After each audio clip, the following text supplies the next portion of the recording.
我终于听到你亲口叫我爹了，你肯认我了。你给了我生命，让我来到这个世上。不管你以前做过什么，这份恩情，我是一定会报答你的。这么说，你愿意留在爹的身边？我还是不能留在你的身边。不过小僧可以答应你，一定会找机会再回来看望施主的。你可以回去找他们，但是你要答应我一件事。施主，请说，只要小僧能做到的。这件事对你来说很简单，只要你愿意，一定可以办成。施主，请直言。做我的内应，杀了和尚，抓住万寿山。什么？杀掉和尚，灭掉万寿山，这样太子就会重用我们徐家，我们徐家就会光耀门楣。抱歉，小僧做不到。你必须做到，你只有做到了，才算报答我的恩情。阿弥陀佛，原来施主千方百计找小僧来，是让我帮你消灭万寿山将军，并不是所谓的父子之情。现在和尚是朝廷通缉的钦犯，你如果帮着太子消灭了这帮和尚，太子就会重用你，就会原谅你。你怎么就不明白呢？功名利禄对你来说就真的这么重要吗？人活着，就是功名利禄、升官发财，这就是现实啊！怎么，你要杀你亲爹不成？施主所说的，小僧做不到。但请施主杀了小僧，小僧也好把这血肉之躯还给施主，从此再不相欠。真是老了，变得心慈手软。明知道索额图结党营私、玩弄权术，却一次又一次的容忍他、放过他。这一次，朕一定要杀了他。索额图该死，可太子又该如何处置？这一切都是索额图策划的，与太子有什么关系啊？索额图所做的一切事，如果没有太子撑腰，索额图能够肆无忌惮吗？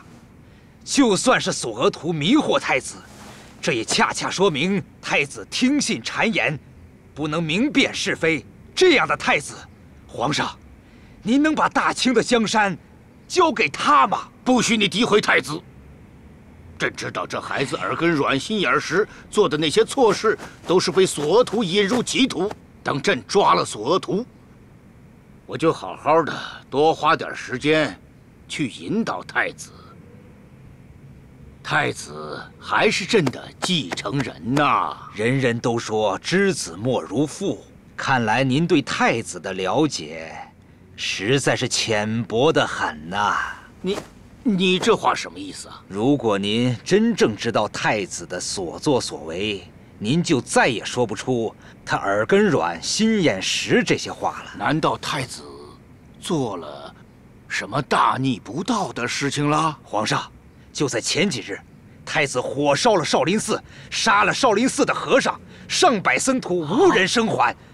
他们何错之有，遭受这样的灭门之灾？皇上，太子这样的所作所为，是不是大逆不道啊？太子为什么会这么残暴不仁呢？太子威逼少林寺的方丈归顺于他，但方丈不肯，所以太子真的这么做了？皇上，太子不除，大清将不保啊！可太子毕竟是朕最疼爱的儿子，朕从小教导他、培养他，为的是日后把大清交给他。朕要是废了太子，朕的皇位交给谁呀？大清交给谁呀？这些事你是怎么知道的？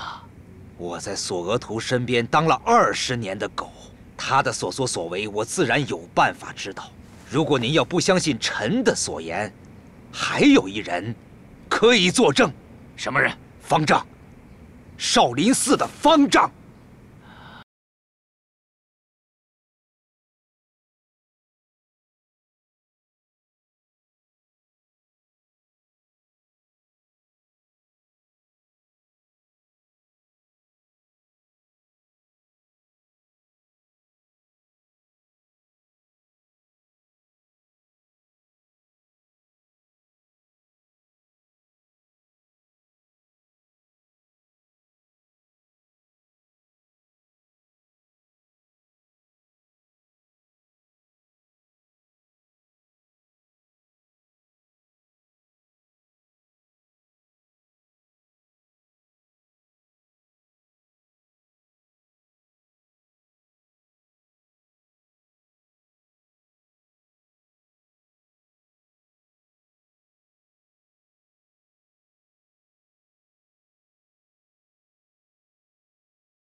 跟他们是死对头啊，所以这个时候咱们可以跟他们合作，赶走这帮清兵。我们势单力薄，如果跟白衣杀手联合起来，那我们杀出重围的希望就多了一分。但只怕他们会联合起来剿灭我们，反正也没有退路了。司马登、火马一，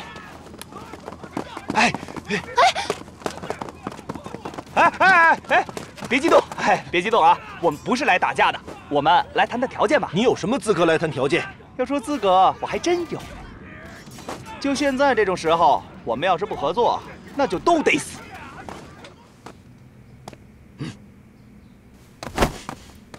索大人，你儿子愿意归顺吗？索大人，犬子在少林寺待了多年，头脑有些愚钝，请再多给点时间，我好好说服他。只怕太子等不及了。太子为了剿灭我们如此大费周章，把索大人都派来了。你已经跑不出去了，唯一的活路就是归顺太子。我宁肯一死，也不愿像你们一样违背良知，苟活于世。你已经回不去了，少林寺成了一片废墟。你把少林寺怎么了？少林寺勾结叛党，谋反朝廷，已经被一把大火给烧了。那师父是不是也遭了你们的毒手？如果你现在往京城赶的话，还能赶得上收尸。孩子，师父，只要你肯归顺太子，太子答应，少林寺可以重建，而且你任方丈，怎么样？住手！你要干什么？我要替师父报仇！你要是杀了我，就犯了杀戒了，你就当不了和尚了。你要杀索大人，就先杀了我！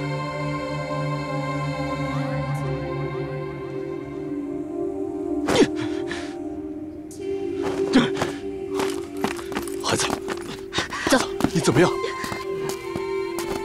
师父，女施主，师父，你要干什么？你不同意归降太子，我就当着你的面杀了他。师父，救我呀！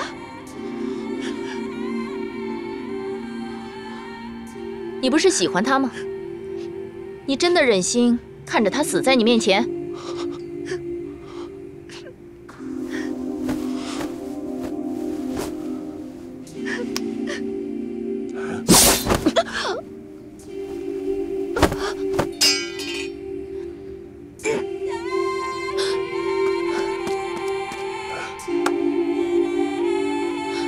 他咬舌自尽了。儿子呀，不就是要你劝降吗？你这是何苦？可惜了，可惜了，太子少了一员虎将。阿弥陀佛。一别数月，没想到今日一见，竟是如此情景啊！老衲也没有想到，此次来到京城皇宫，这个道路走得如此艰难呢。能够活着见到皇上，真是不易啊！由此老衲想到几个西行的弟子，他们所走的道路，恐怕比老衲更要艰难千倍百倍啊！是啊，方丈，请。皇上请。请。朕还记得那天晚上，在少林寺，朕与方丈促膝长谈了一夜。当朕说出天下大同的想法，竟与方丈的想法不谋而合。你我一个在俗世，一个在佛家，但心意却是相通的。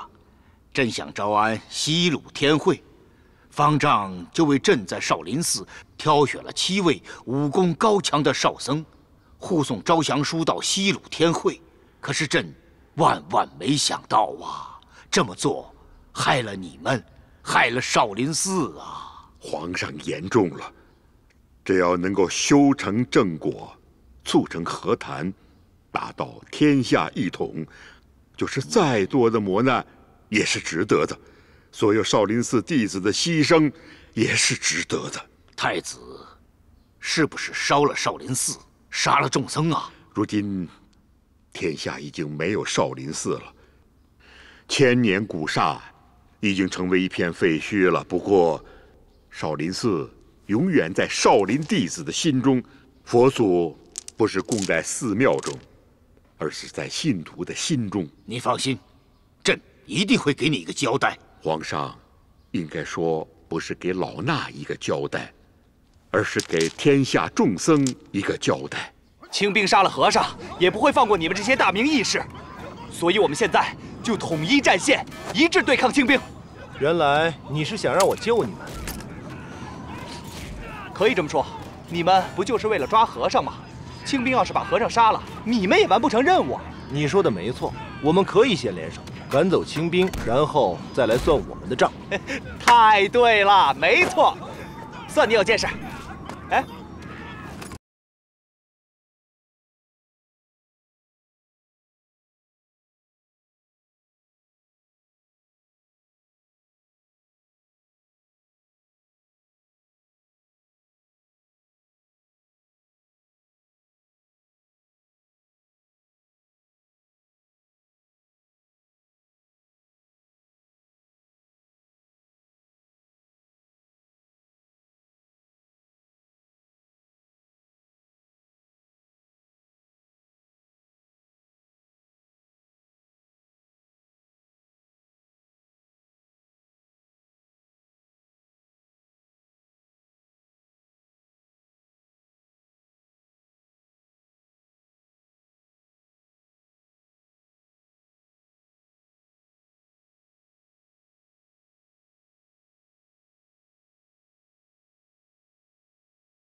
这盼了20几年，今天才刚刚见到。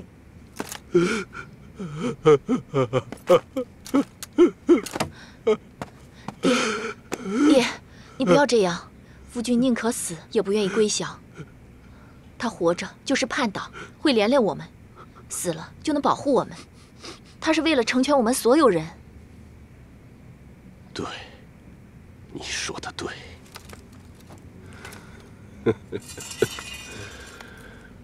儿媳妇儿。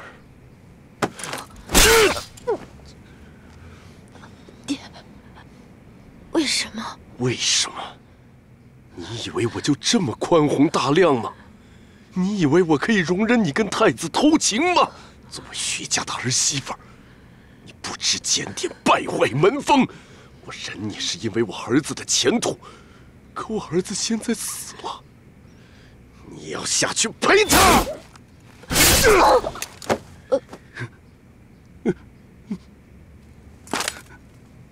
我的儿子。方丈是在劝朕废了太子？老衲绝不敢劝皇上废太子，老衲只是希望皇上为天下的百姓择一明君。太子就不能是明君？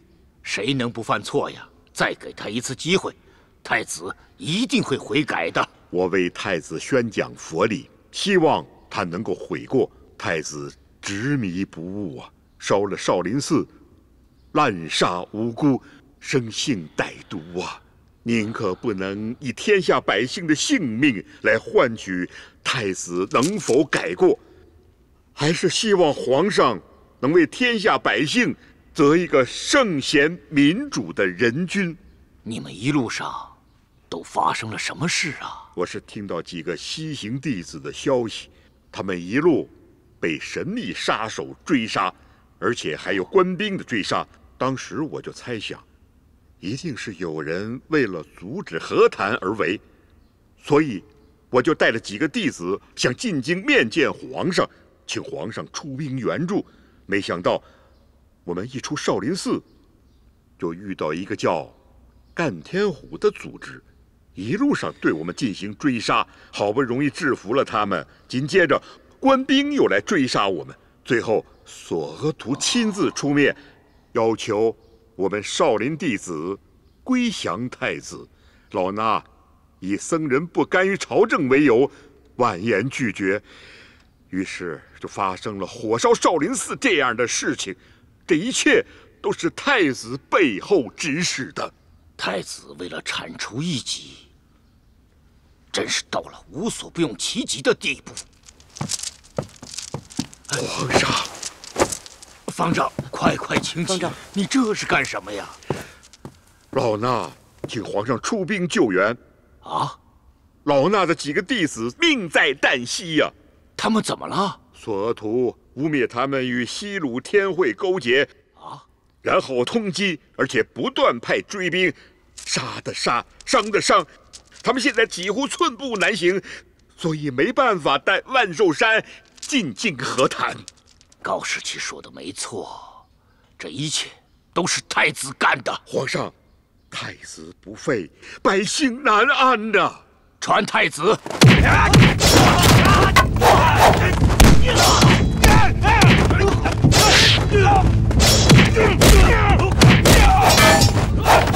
无毒兄弟，你受伤了，快走啊！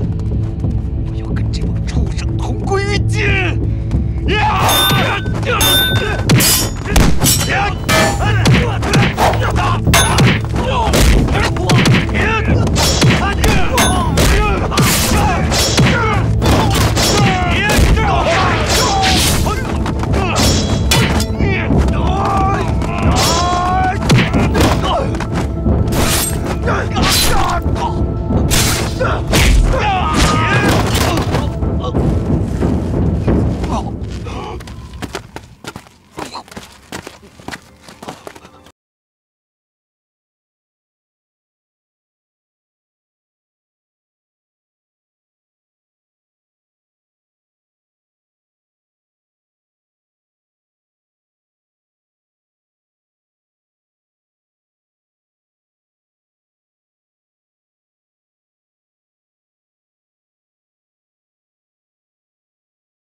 不知道为什么父皇发这么大的火，就算要杀儿臣，也应该给儿臣一个理由。高士奇和方丈把你和索额图干的那些勾当，全都跟我说了，你还想狡辩吗？儿臣不明白，儿臣和索额图有什么错？你是不是烧了少林寺啊？回父皇，少林寺正是儿臣所烧，那是因为少林寺窝藏乱党。方丈亲口承认，他收留了万酬清。万酬清是万寿山的儿子，他还训练了5个杀手，叫五煞。这五煞正是在白叟宴上预谋刺杀父皇的罪魁。方丈明知此事，却不上报朝廷，还帮着和尚们逃过了官兵的追杀，并将他们收为徒弟。现在的少林寺已经成了叛党的老窝，难道儿臣不该把他们清理干净吗？所以你为了追杀方丈，就带着这么多士兵杀到这里来，你想干什么？啊，想造反呐？是和尚们要造反，儿臣带部队来这儿，是为了保护父皇。方丈与朕是至交，他怎么会刺杀朕呢？你不分青红皂白就把少林寺给烧了啊？你还有仁慈2字吗？西行的和尚怎么会造反呢？西行的和尚已经被万寿山策反，他们与西鲁天会的人密谋，准备在和谈时一起刺杀父皇。你有证据吗？儿臣没有证据，你就敢信口雌黄？朕在问你，火烧少林寺也是你假传圣旨的吧？污蔑和尚是叛党，让沿途驻守官兵追杀和尚。父皇，儿臣都是为了父皇的安全呢，不怕1万，就怕万一。这些和尚和西鲁天会有着千丝万缕的关系，他们的身份并不简单。6和尚和2和尚都是西鲁天会余孽的后人，他们本就居心叵测，和谈是假，密谋刺杀父皇才是真的。这么说，你承认假传圣旨了？这也是不得已呀。你狂妄放肆，不配当太子，这样废了你这太子的身份。父皇，你宁肯相信和尚，也不相信儿臣。朕再也不会相信你了。来人，在，把太子打入冷宫。是。慢，我的部队都在外面，谁敢动我？你是早有准备了？是您逼儿臣的。今天我就要逼宫退位。怎么回事？为什么没杀进来？他们来不了了。啊！朕在离开京城之前就准备好了，让御林军暗中保护。此时你的士兵啊，早让他们拿下了。儿臣做的一切都是为了父皇，但父皇不相信儿臣，儿臣现在只有以死谢罪了。住手！你以为这样，朕就会饶了你吗？你当皇帝从来不是为了朕，也不是为了大清，是为了你自己。你想要天下，可是你不明白，一个皇帝除了权力还有责任呐。我是太子，我想当皇帝，难道不是理所应当的吗？我自认为我有资格胜任皇位，更有能力统领我大清天下。你的确很有本事，也很有能力，朕信任你。你如果把所有本事都用在正经地方，用在治理天下，你就是好皇帝。可是你跟索额图勾结在一起，尔虞我诈，残酷杀人，这样的人怎么能当上皇帝呢？大清会毁在你的手上。朕只想把你打入冷宫，让你闭门思过，好好想想，你都做错了哪些事情。带下去。是。父皇。哎，等等等等，你知道索额图现在在什么地方吗？逆子！都这个时候了，你还包庇索额图？索额图正带兵前往蜗牛村。带下去。父皇，父皇，走！父皇，传朕口谕，即刻派兵前往蜗牛村，保护和尚和万寿山，捉拿索额图，前来见朕。这。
快走啊！和尚都拿下了吗？启禀大人，和尚死了4个，其他还在，他们拼死抵抗，一直没有拿下。废物，废物！这么多官兵，连个和尚都拿不下，这手里的刀枪是纸糊的吗？大人息怒，这2个和尚的意志实在是太顽强，明明已经精疲力竭，浑身是伤，但就是不肯倒下。不过大人你放心，只要再耗上片刻，他们一定会支撑不住的。不行，现在必须把他们马上拿下。属下明白。还有，太子在什么地方？据传来的情报，方丈越狱后，一直逃往承德避暑山庄方向。太子为了抓住方丈，也追到了避暑山庄之外。什么？太子奔向了避暑山庄的方向。哎，皇上就在避暑山庄，带了这么多人马，这么大的动静，皇上要是知道怎么办？他这太子就别想当了。大人，我们现在怎么办？和尚不用活的，用重炮把他们全部轰死。轰死之后，立即撤兵。是。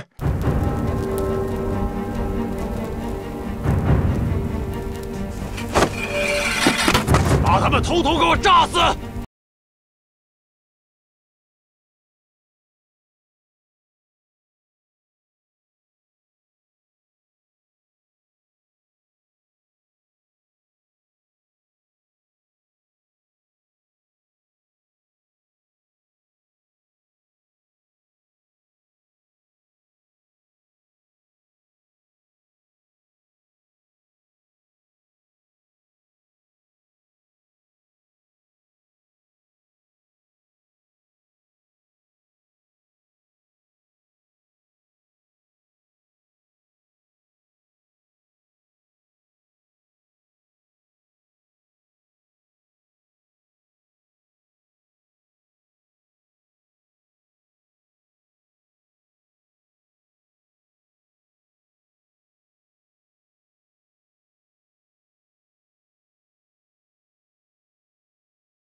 大人，贺喜大人，和尚们全死了。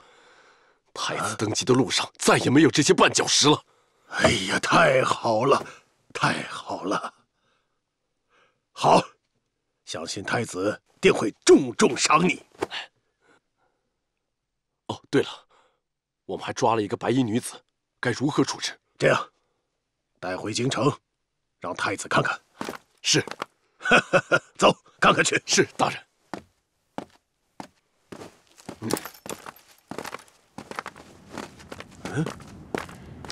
给我拿下！要干什么？你们什么人？放开！皇上口谕，索额图犯了谋逆大罪，择日处决，给我带走！皇上，我冤枉啊！我冤枉啊！走！皇上，我冤枉啊！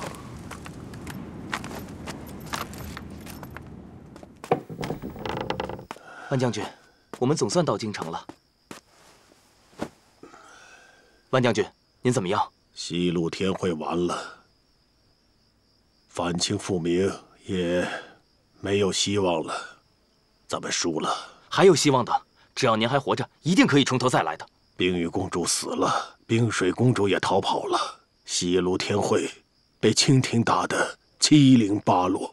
我纵有雄心万丈，想要从头再来，也终究是垂垂老矣，心有余而力不足啊！我们还有什么希望啊？阿弥陀佛。什么人？好像是个和尚。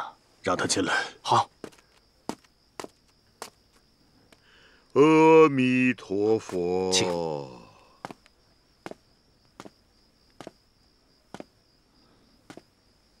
你是少林寺的方丈。贫僧是少林寺方丈。怎么找到这里的？这个问题现在已经不重要了。我能找到这里，清兵很快也就会找到这里。我是来奉劝你，为了天下太平，为了百姓的太平，归降吧。这是不可能的。即使是西路天会输了，我一样会跟清廷拼到最后一口气。西路天会并没有输，而是你输了。你还要再抵抗多久？你这种无谓的抵抗，使西路天会成为你的陪葬品。你还要牺牲多少人的性命才肯住手？归降吧，这是你和西路天会最好的归宿。公主也已经同意了。你见过公主？方丈说的没错，我愿意继承我姐姐的遗愿，归顺大清。你是大明的公主啊！你是西路天会的最后希望，你怎么能背弃大家？怎么能背弃那些为反清复明而死的忠魂呢？正因为我是大明的公主，所以我才要归降。我不在乎大明是否能复国，我只在乎百姓过得是否安稳。你是他们的将军，却要把他们往火坑里推。你死了以后，怎么面对把西路天会交给你打理的朱三太子？哦，方丈。哦，皇上。方丈，少林寺被毁，朕深感歉意。朕向你承诺，一定要重建少林寺。皇上不必介怀，少林寺永远在少林弟子的心中，能够为天下大同而死，死得其所。天下大同，这也是我们共同的心愿。万将军，朕封你为谋士。为天下大同出力，你可愿意呀？你就不怕我在你身边杀了你？朕坚信，万将军会与朕一起共创天下盛世。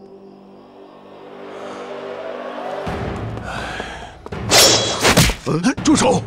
仇清，投降吧。什么？你要归降？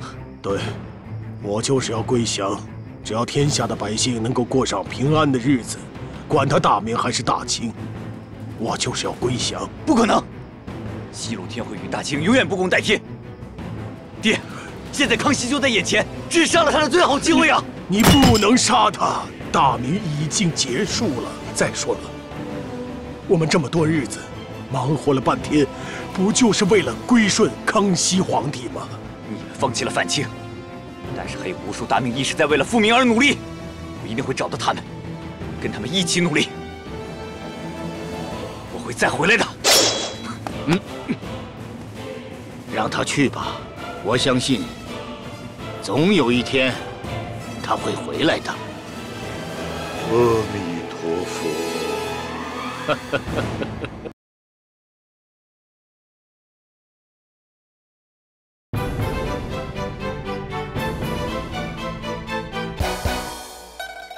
少林，少林，有多少英雄豪杰都来把你敬仰。少林，少林，有多少神奇故事到处把你传扬。精湛的武艺，举世无双，少林寺威震四方，悠久的历史源远流长，少林寺美。